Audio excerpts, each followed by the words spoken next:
गुआइफेंसिन, टर्बुटालाइन और ब्रोमहेक्सिन जो बलगम वाली खांसी से राहत देता है।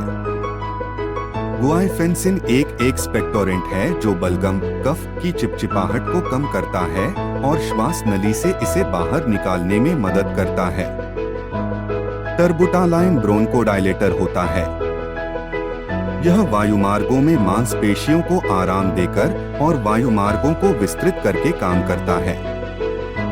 ब्रोमहेक्सिन एक म्यूकोलिटिक है जो म्यूकस, बलगम को पतला और ढीला बनाता है, जिससे खांसी में आराम मिलता है।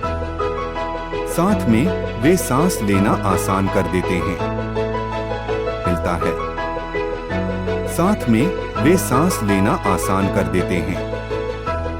इस वीडियो में हम गीली खांसी के इलाज में इस्तेमाल होने वाले विभिन्न सिरप के बारे में जानेंगे।